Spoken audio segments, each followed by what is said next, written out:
போறது நல்லா அவுட். அது படாத இடம் சாம்பிளுக்கு எப்படி இருக்கு பாருங்க. நீங்கள் பார்க்குறது போகலக்காடு. போகலக்காடு களைக்குழி அடிச்சிட்டு இருக்காரு.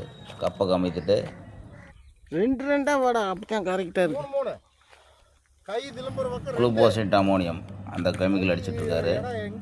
இது பார்த்தீங்கன்னா குருத்தூளியை போனால் தான் ஒரு செடியை வந்து கொல்ல வைக்கும். இலை வழியாக சைடில் போட்டு பெருசாக எதுவும் பாதிச்சிடாது.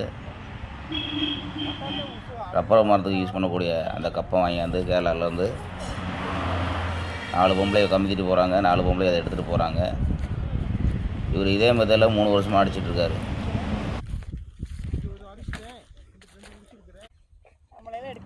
இவங்க கப்பை வச்சுக்கிட்டே போகிறாங்க.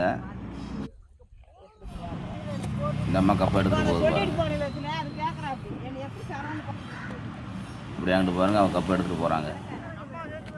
எடுத்துகிட்டு போய்கிட்டு கப்பை கமத்திட்டு அந்த குளுக்கோசைட் அமோனியம் களைக்குள்ளேயே யூஸ் பண்ணிக்கலாம்.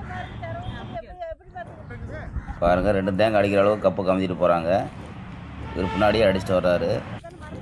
இவர் இதே முறையில் தான் பார்த்தீங்கன்னா கடந்த 3 வருஷமாக அடிச்சிட்ருக்காரு. இதே களைக்குள்ளி தான். இந்த களைக்குள்ளி பார்த்தீங்கன்னா கோரை, அருகு, ஊசி புல், சாரண, கீரைச்செடி எல்லாத்தையும் கொண்டுரும். போல செடி எதுவுமே பாதிக்காது. இந்த களைக்குள்ளி பார்த்தீங்கன்னா போலக்காடுக்கு மட்டும் கிடையாது.